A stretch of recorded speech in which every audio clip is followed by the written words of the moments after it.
l'actu sur King FM. Katingay.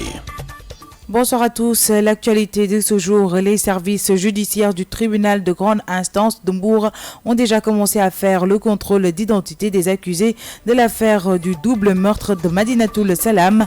L'affaire sera jugée le 23 avril prochain.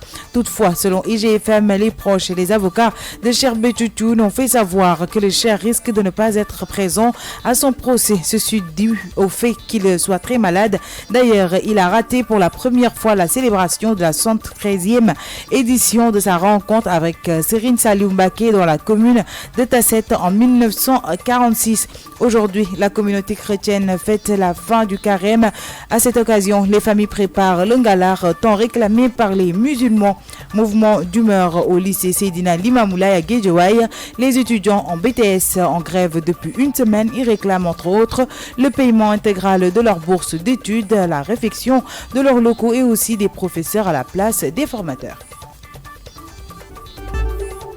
International Brazzaville, une ville de plus d'1 million d'habitants, a inauguré son unique salle de cinéma qui va permettre à ses habitants de renouer avec le 7e art. C'est une première depuis 1991 pour cette ville qui a vu toutes ses salles de projection de films fermées sur un grand écran. Et pour finir, musique depuis son explosion aux États-Unis avec Bodak Yellow en 2017, Cardi B s'est imposé comme le nouveau diamant du rap américain. Une ascension rapide aidée par le tube de l'été à Like It et des collaborations avec Bruno Mars, Maroon 5, Jennifer Lopez, entre autres. Malgré une histoire en dents de scie marquée par des infidélités, une rupture très médiatisée l'an dernier, Cardi B et Offset s'affichent aujourd'hui main dans la main, un amour qui se prolonge en musique sur le titre Clout.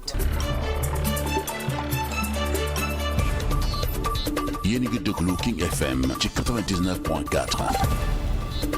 dal leen nag jàmm ci seen tënkum xibaar. ñii di service judiciaire bu tribunal de grande instance bu Mbour nag tàmbali nañu li nga xamante ni moom moo di contrôle d'identité jëm ci wàllum accusé yu dem ci affaire double meurtre foofule ca Madinatoul Salam.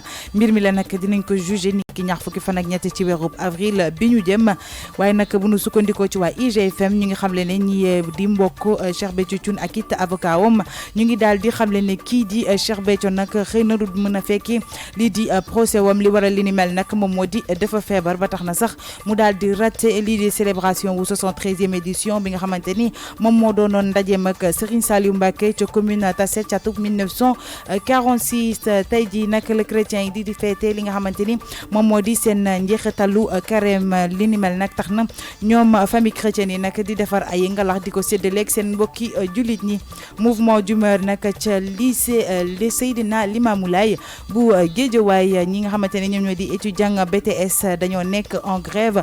li nga xamante ne moom moo la ñuy laaj nag moom moo di seen payooru bourse d'études yi waaye itamit ñu defaraatal leen fi nga xamante ne fa lañ nekk teg ci itam ñu indil leen ay professeur bàyyi formateur yi ñu leen di indil.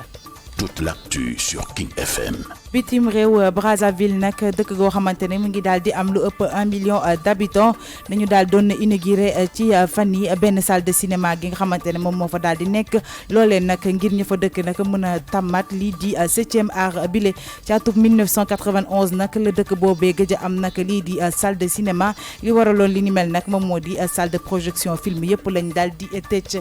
ngir jeexal rek tënkum xibaar yi dañuy waxtaanee wàllu musique jëmale ko ci Cardi B nga xamante ni ca atub 2017 la daal di fël ak Bodak Yellow muy daal di continuer di jëm ca kaw ci été bi rek génnee na benn woy bu tudd I Like It ànd ci itam ay collaboration ak Bruno Mars, Maroon 5, Jennifer Lopez ak yeneen woykat. ci loolee nag la daal di nekk jamaawu rap américain yi fi mu ne nii nag jotoon na am nag ay lanc ci digganteem ak Offset waaye jamono ji juboowaat nañ ba tax sax ñu génnee benn woy bu daal di dippee Clout.